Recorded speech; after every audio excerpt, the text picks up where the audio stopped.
This is James Taylor, and you're listening to The Creative Life. The Creative Life podcast is a show created for you, the creative. If you're looking for inspiration, motivation, and advice while at home, at work, or on your daily commute, then this show is for you. Each episode brings you a successful creative, whether that's a musician, writer, artist, designer, performer, educator, or creative entrepreneur. They share their journey, their successes, their failures, their creative process, their insights, and much, much more.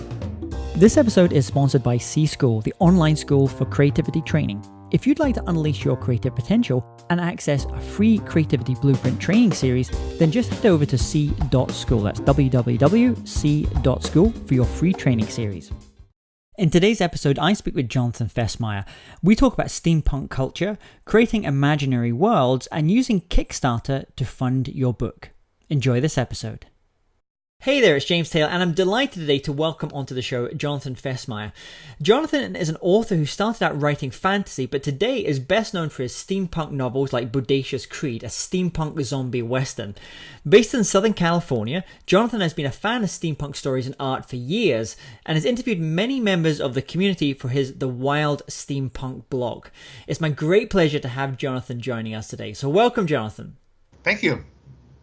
Yeah, it's great to meet you too. So share with everyone what's going on, what you're currently working on at the moment. Well, currently I'm working on the sequel to Bodacious Creed, which is going to be called Bodacious Creed and the Frisco Syndicate. So at the end of, without really giving anything away, I did leave some threads open, even though, Bodacious Creed is a complete, the first one, Bodacious Creed, a Steampunk Zombie Western, is a complete story. I do leave some threads open, because I intend this to be a series, and so it's gonna kind of take off after that. And the main character, who is a zombie lawman, basically, who is brought back for steampunk technology. So that's all in the first book. Leaves Santa Cruz, which is where the first book takes place, and goes to San Francisco. And San Francisco, at the time of these novels in 1876, was pretty crazy, as I discovered, and have been. So I've been doing a lot of research on that because there's a lot of information. So that's been taking a lot of my time, but I'm getting all that down now. I'm almost done, kind of collecting the research into my notes, and just about ready to start actually writing the book. Now, the whole kind of steampunk world, I didn't know too much about it until I was in LA recently with a friend of mine who works in movies, and I was saying, what are you doing and shit. I've just been having a party for my son, and we had this whole theme about steampunk. And that's awesome. What's steampunk? I didn't really know about it. So for anyone that doesn't understand, hasn't heard of steampunk as a term, how would you best describe steampunk? So steampunk, I call Victorian retro or Victorian era retrofuturism, or Victorian era science fiction. A little bit like Jules Verne, kind of that type of vibe. Yeah, Jules Verne, H.G. Wells. So kind of how they envisioned that the future what the future might be like, and so that sort of technology actually coming to exist, and you also kind of have that aesthetic. But the thing is that, it's Victorian era, so it's not just Victorian England, although that's a popular setting. So, any developed place in the world is going to have technology. So mine is a Western, and steampunk Western has already been a thing. But that's what I like. So and it goes back to the show Wild Wild West. Yeah.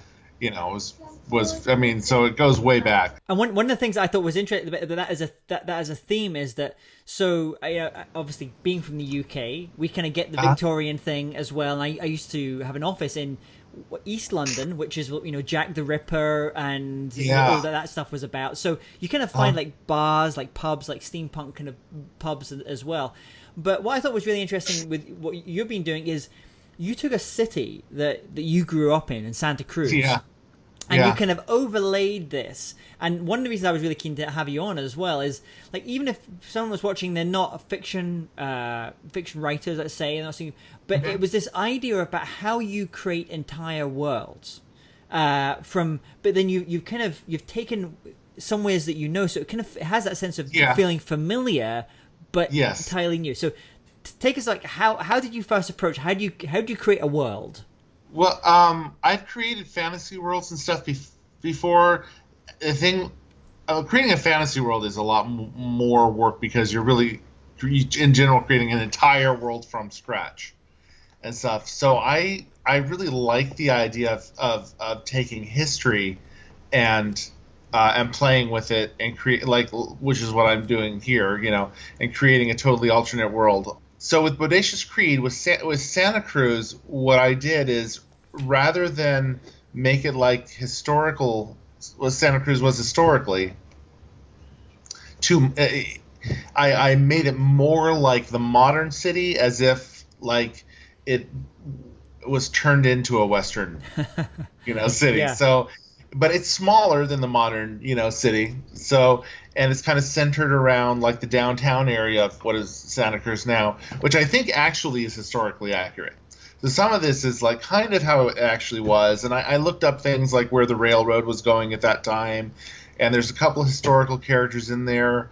One road had a different name at the time, so I changed the name to what it had been. So I did make some things like how they were historically, but I wanted readers in Santa Cruz to like get the kind of Santa Cruz vibe reading the book, and to recognize places, and to kind of feel like it was kind of a reflection of their city. Yeah.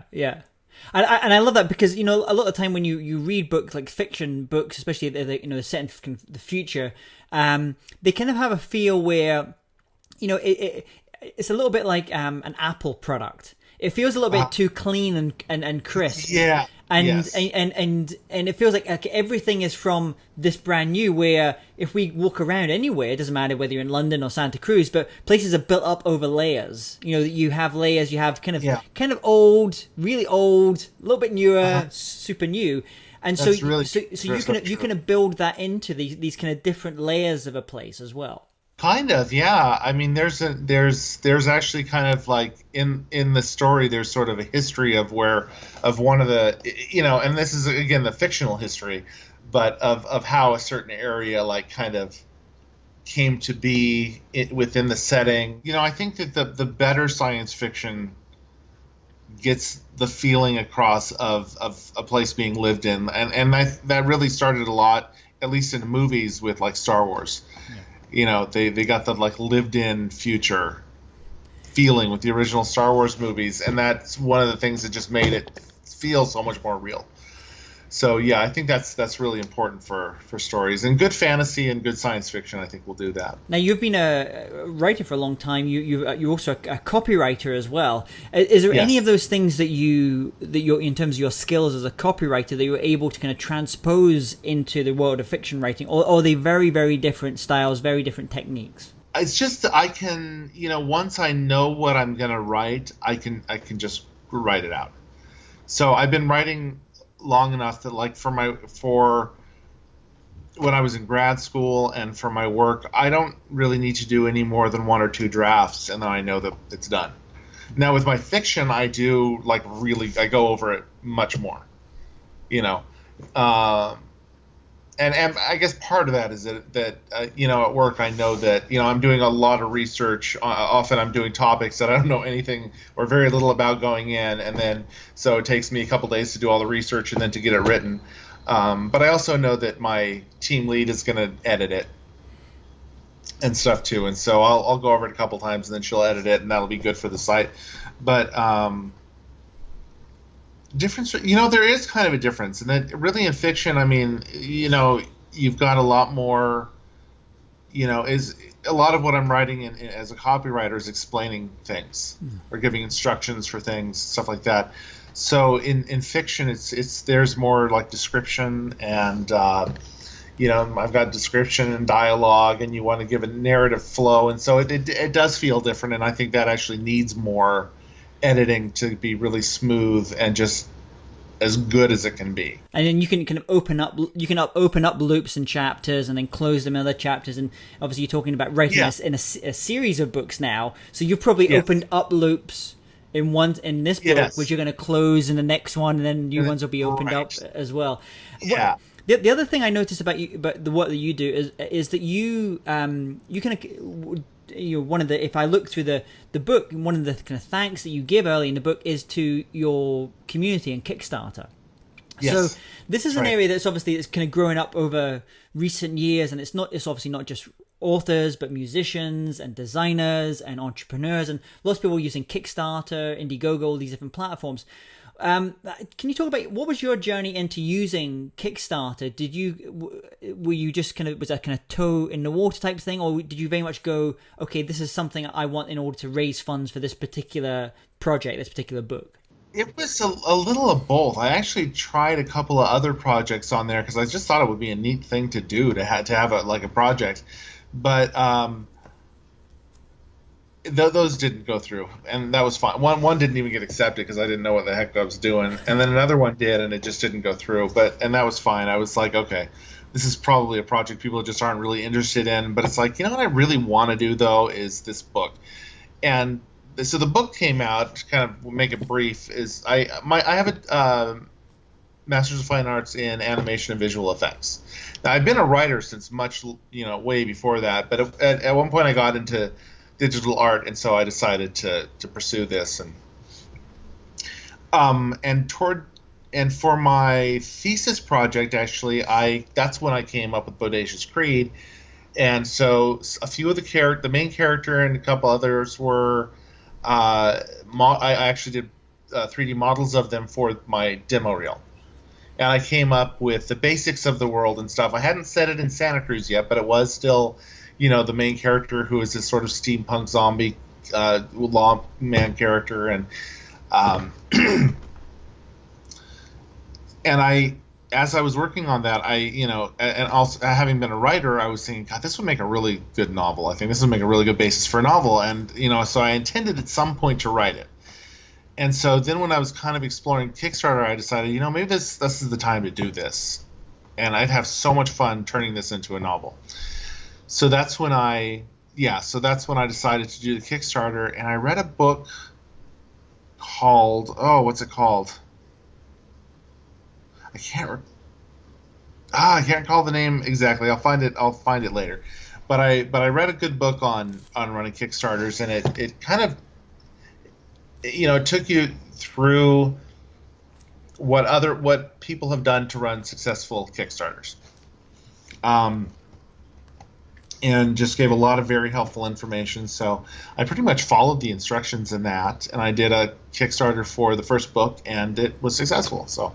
And do you think your book was better by having gone through that as a route to kind of fund them, and as opposed to, you could have just purely self-publish, just going to do it and put it out there through Amazon. Yeah. You could have found a publisher. There's all different ways of doing it, but you kind of chose that route. Yeah, I chose that route. What it did is it showed me there was interest in it. And it started to get the word out about it. And one of the things that was really fun is it allowed me to get reader to get backer input into the book, which worked out really well. So some of the rewards, and I knew I'd be able to do this. I knew I'd be able to incorporate other ideas, and it was going to be a challenge for myself too. So like, see what the backers say. And I gave, certain, it wasn't like they could decide anything, It's like they had certain potential things. So there were things like being able to name a character and stuff like that. And one of the people who is, I don't want to give it away, I want people to read the book. So one of the major characters in the book is entirely based on a real person. And he came to me and said, I would like to be a character in this book. And I'm like, okay, and if I donate this much, can I be a character in the book? And I'm like, sure, and he ended up being the biggest backer of the story. And there's a character in the book, same name as him and the same description, and entirely based on him and like what he wanted this character to be. and it turned out to, I mean, it really, and one of the things was, I'm like, it will be integral to the plot. I will make sure any of this stuff is integral to the story, so it's not just some side thing, not just a walk on. Yeah. You know. But I love that because it kind of goes back to this idea. I know you're a big Stephen King fan, and it goes back to this idea that, you know, he always said he has his ideal reader in his mind the whole time. That's true. And I suppose doing the Kickstarter allows you to connect. It's not like just a mythical ideal reader, but this is someone who's actually funding your project. This is someone who's supporting your project. So you've always kind of got them in the back of your mind. Oh, what would, you know, X say? And then, so as you were writing the book, were you able to kind of like drip out chapters, or how did it work? How did the pieces work? Or was it just really just a funding thing, and then the book came out at the end? Yeah, it was a funding, and then it took me about 4 years to write it. I didn't think it would take that long, but I had just a lot going on in my life. And over that time, you know, I was like looking for work, and my son and I I was struggling financially and stuff, and so I needed it, you know. So there was a lot going on, but I was still I was working on it, and it took a while to really get the world as developed as I wanted, because even though it's you know, based on Santa Cruz, based on the Old West, I had both research to do and, you know, and inventing and figuring out how my technology and everything worked. So I didn't share chapters of the book or anything like that, but I did start my blog and start building a mailing list. You're basically kind of building a platform alongside almost like in the kind of dual tracks. As you were writing the book, you were building a platform. You maybe kind of testing out things. I also wrote a short story that's a prequel to the novel. And so that, if people sign up for my mailing list, they get they get to read that right away. Yeah. And those are kind of the main things. So yeah, and so I didn't release anything from the book until it came out. I don't recall. I mean, I would mention it every once in a while. I'd let people know I was working on it. I had a word counter thing on my blog. I like to, if I figure out something that works for me in writing or art or whatever, I like to share it to let other people, you know, hey, this worked for me. This is something you could try. And so I'd have blog posts like that, you know. So you were kind of revealing you're revealing almost like your process. Right, my process more than the actual story, yeah. And I think that's great because, I mean, obviously a lot of visual artists do this now in a big way. You know, that they're showing their process as they're creating the work, and so when the thing finally, you know, comes out, they have the exhibition or whatever it is. People feel, oh, I've seen this at different stages. They kind of feel a part of, even though they haven't created it, but they feel like a part. They've seen it in its different stages. Mm-hmm. Yeah, I think that's a lot of fun. I've done that with digital sculptures, like, you know, just they're like 3D sketches. Yeah. And so I've actually have made some like videos of like, okay, here's a basic head model, now I'm going to turn it into this, and then, you know, sketch, or here's a circle and I'm going to turn it into something.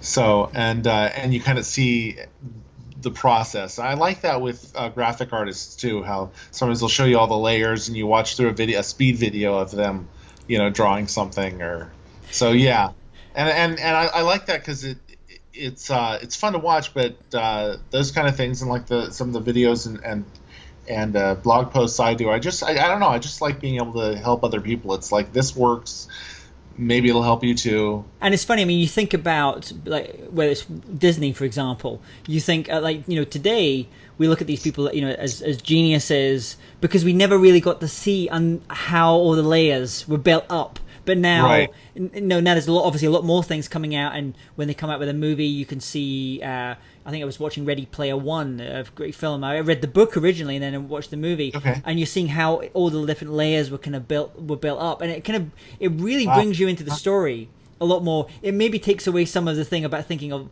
wow, that person's a genius at what they're doing because they're revealing. It makes it much more human, I guess. Yeah, and it is ingenious being able to put all of that together. I think, you know, being able to put all the layers together and to create something. So as you were going through you mentioned, like, you know, difficult times as well. Was there any times in your writing where you were working, you maybe worked on something, you gave it your heart and your soul, but it didn't work out like you'd hoped? And more importantly, what was the lessons that you took away from that experience? I wrote my second novel, Tamshi's Imp. Actually, this is like back in the early 2000s. No, it's available on Amazon, but I've published it now. But at one point, I had through a friend. Okay, let's go back a bit. So I wrote, a friend of mine. I have a friend who's a popular writer. He read a few of my books, and he suggested that I send this one to his agent, and that his agent might be interested in it. So I submitted it. It was supposed to kind of go like straight to the agent, but somehow it got into the slush pile.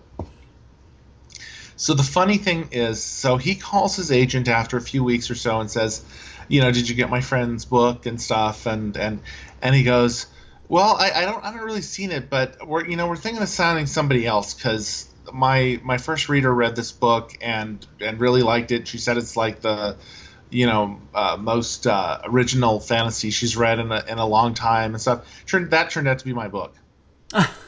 So they were both talking about me.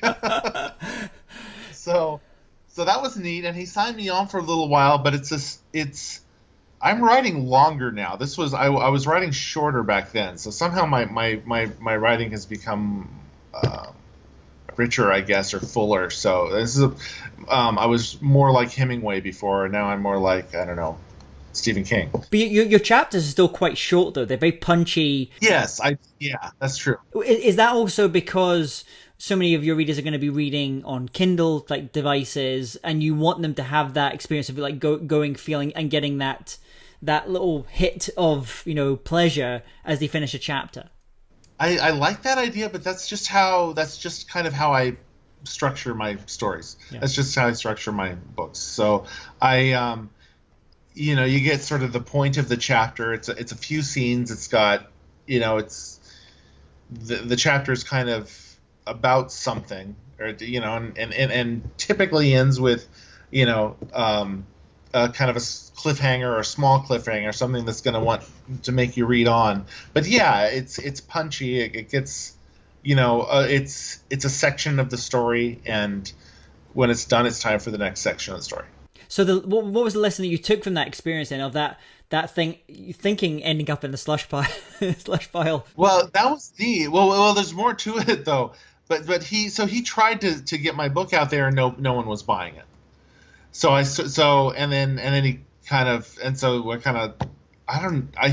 think he kind of said, I'm going to have to kind of drop this one because it's not selling.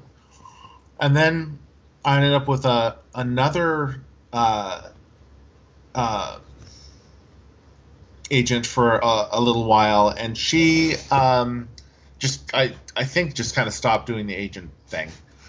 So, at that point, I'm like, okay, this is, I looked more into self-publishing. I had done self-publishing before, but I looked more into it, and into just how, you have to, with a traditional publisher, you really have to promote yourself anyway.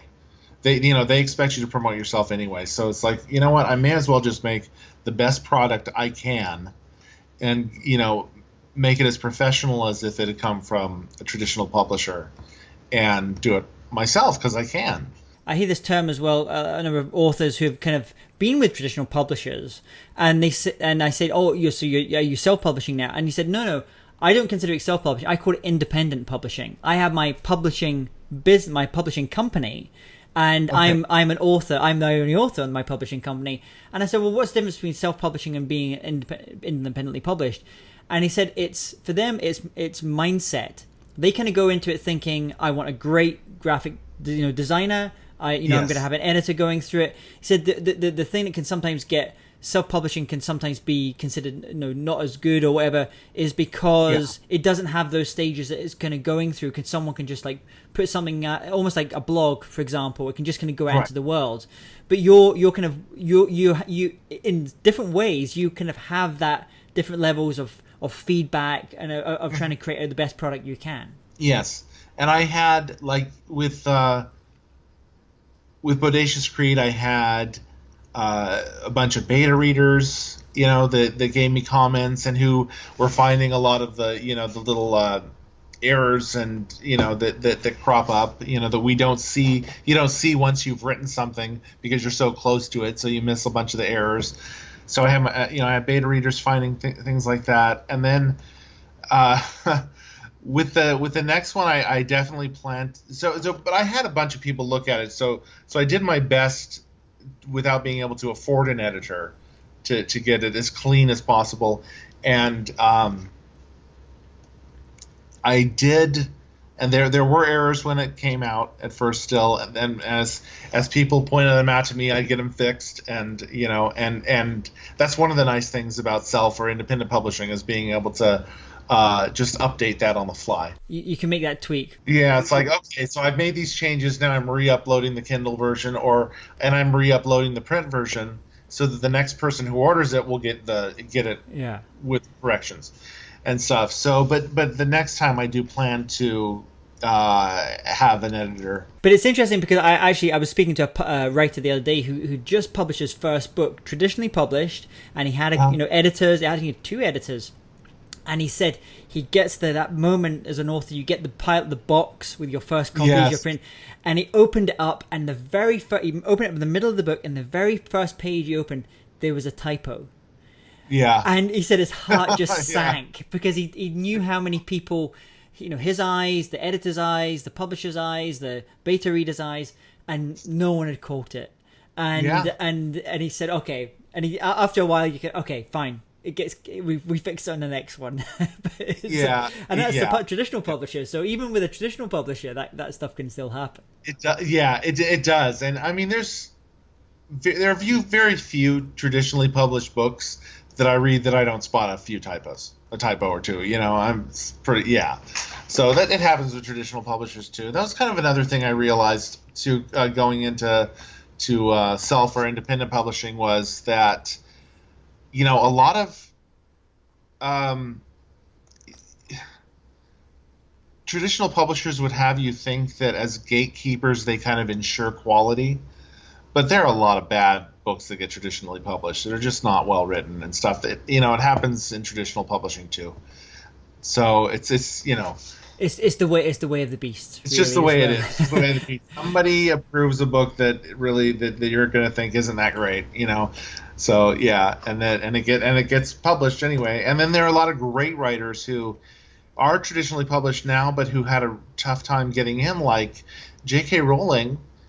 I mean, a bunch of people rejected Harry Potter. And it's like, how do you reject Harry Potter? It's such a good book. All those books are really good, but just the first book is really good.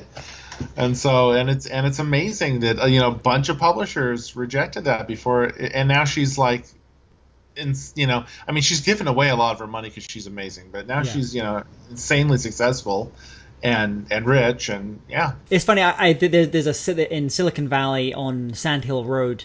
There's a venture capital company there, and it actually has this wall. I think it's even got a web page on its website of all the people they said no to that ended up becoming these $billion companies like Facebook and all these different companies, just as a way to kind of say, like, we're not perfect. We still go through these things, and I think it'd be maybe interesting for some of the big publishers to maybe print no kidding. The people they said no to. But a list of all the writers that you rejected who got successful, and include the indie published authors who got successful independently after you rejected them. Yeah, on the exactly. Same. So, what about in terms of tool? We're going as we start to kind of wrap up here. Are there any online resources or tools or apps or things that you find very useful for yourself as a writer? Yeah, so I've seen you have probably at least one person mentioned Scrivener, which I like to use for my first few drafts, and eventually I'll transfer over into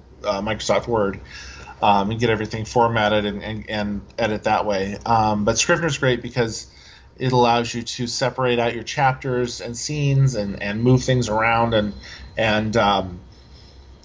have notes in the same file. So that's a great writing program.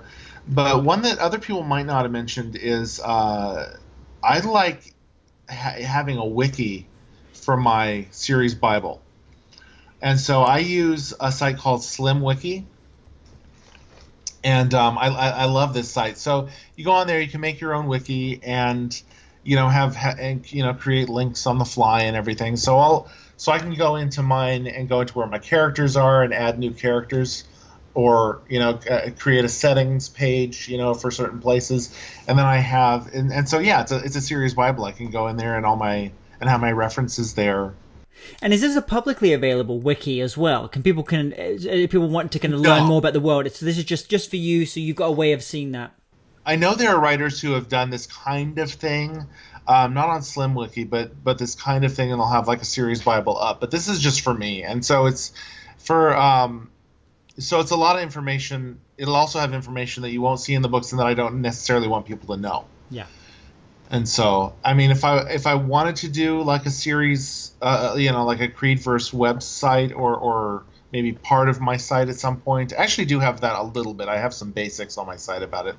I think it'd be a lot of work. I'd have to have like more time to really do that, to share that. Yeah. But then that's once again, that's adding all of those layers as you fill out a character that maybe you don't want to be talking about necessarily in the first book, but then maybe the second book you have that there, and also you can, if as your universe becomes bigger, you're able to kind of refer back to that and say, oh, what was the connection there, and I need to fill in a little bit more in that more detail there. And just the author knowing certain details. I mean, you don't have to know everything about your characters, but knowing certain details can give sort of an extra depth to characters. And an extra, some more verisimilitude that and you don't, and it's kind of unquantifiable, but the characters seem that much more real. So, or the setting seems that much more real. Yeah. And for anyone that's listening just now, that maybe you've inspired. Okay, I want to start writing. I want to get my book out there. Is there any book that you would recommend for them to read? Either it could be on the craft of writing, or it's just maybe a good primer to understand about how to write well. There are so many books on writing. There's one that once you already have. Probably not. I can't think of one when you're just getting started. I guess it's been so long since I was just getting started. But one I really like that I don't see recommended a lot. But if you're writing once you get to the point of wanting to write novels, there's a book by James N. Frey called How to Write a Damn Good Novel. And that's great. It goes into how fictional characters are different than real people, and all sorts of stuff. That's very cool. I would recommend that. We'll put that link here as well. And what about albums? Is there one album? Do you like having music around you in order to give you context of what you're doing, or is an album maybe you just like and you think people should check out? I like silence I like it to be quiet when I'm writing. I used to write with music, but now I find it too distracting. So I like it to be quiet. I would say anything by I don't know, maybe the Vice Quadrant by Steam-Powered Giraffe. Actually, anything by Steam-Powered Giraffe, but the Vice Quadrant's neat because it's this kind of crazy, this kind of steampunk story that involves outer space and all kinds of stuff. So wonderful.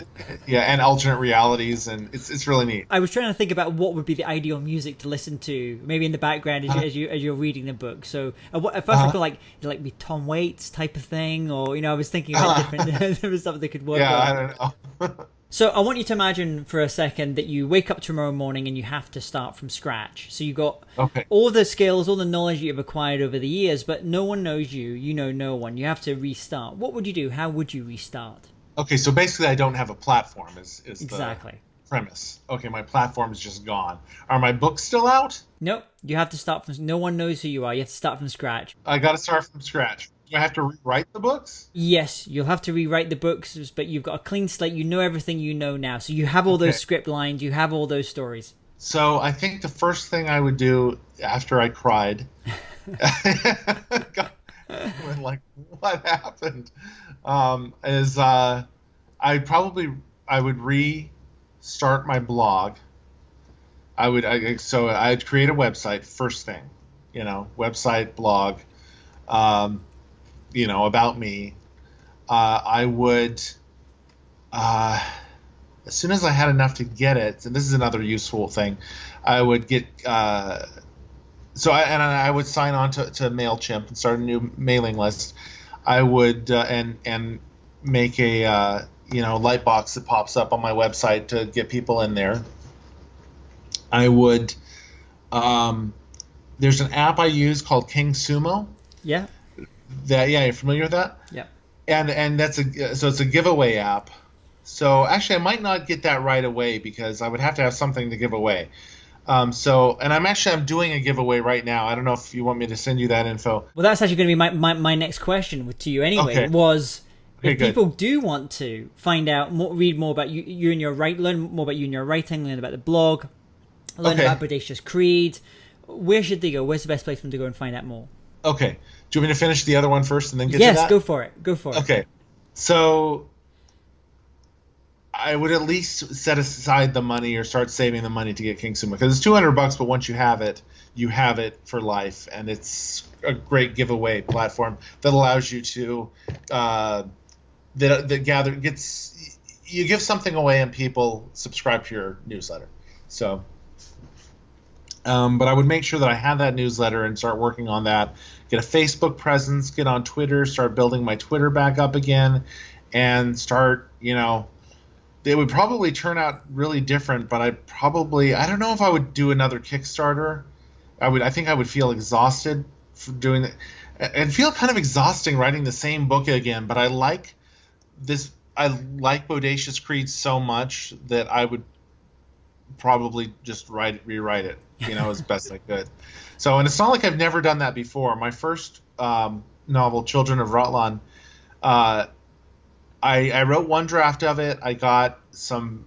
This was more than 20 years ago, so I got some really, scathing critiques of it, but they were, helpful. But and then instead of just editing it, I rewrote it from the bottom up, and it turned out much better. So I could rewrite a book, and the story would probably turn out different if I, wrote it again, but similar. So yeah, and it would probably take, like it has, a couple of years to build everything back up. But at least I know how to build a platform, and that's what I do. I might do a little bit of YouTube, but not much, which is kind of what I do now. There are times when I thought about doing YouTube more, and it doesn't really seem to be the right platform for what I'm doing. So I would probably use it more sparingly. Just get all that built back up again. So, and if I didn't have my job, that would be tough. So let's assume I had my job at least, and it was my fiction stuff that I had to read to. And then, so I mentioned there, like in terms of people then wanting to kind of go and learn more about you now, and kind of obviously you mentioned that KingSumo and those kind of giveaways and things that you've got on the site. So what's the best website for them to go on to find everything about your world? Okay, so my site is jonathanfesmire.com. Great, and I'll put a link here as well. Yeah, so there you can go. I will update. There's a link on there. I'll update with the that'll be right at the top. At the moment, it's not updated, but by the time this goes live, it will be.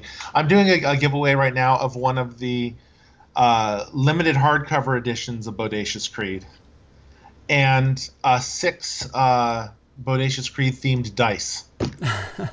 So, because I did an Indiegogo campaign for the next Bodacious Creed book recently, and I wanted to do some really cool things. So people who backed that, depending on the level, but some of them are going to get, in addition to the book, a deck of cards, poker cards, based on the next book, and these dice that are actually kind of appropriate for both books. Very cool. Well, I'll put all of these links here. People will just go to jamestaylor.me, just type in Jonathan Fesmire, and you're going to find all these links, everything we've been speaking about today. So, Jonathan, thank you so much for coming on today, talking about your creative life and just sharing all your knowledge. And I think it's even if people are listening, watching to this just now, and they're maybe non-fiction writers, I just think this idea of creating a world, creating a rich tapestry is a really, really cool idea. It's fun. It's a lot of fun, and like I said with mine, it's also the Old West, so it's based on something real, but then it's got, but it's still its own world. It's still got this technology and characters that didn't exist in our world but do there, and some that did exist in our world, and are important in the story, and things have changed, and that's one I think good way to go about creating a new world, is basing it on something real.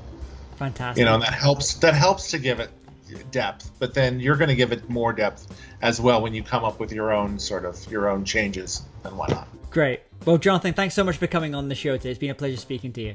All right. Thank you, James. It was great meeting you. All right. If you're interested in living a more creative life, then I'd love to invite you to join me as I share some of the most successful strategies and techniques that high-performing creatives use. I put them all together in a free downloadable ebook that you can get by going to jamestaylor.me. That's jamestaylor.me to get your free downloadable ebook on creativity.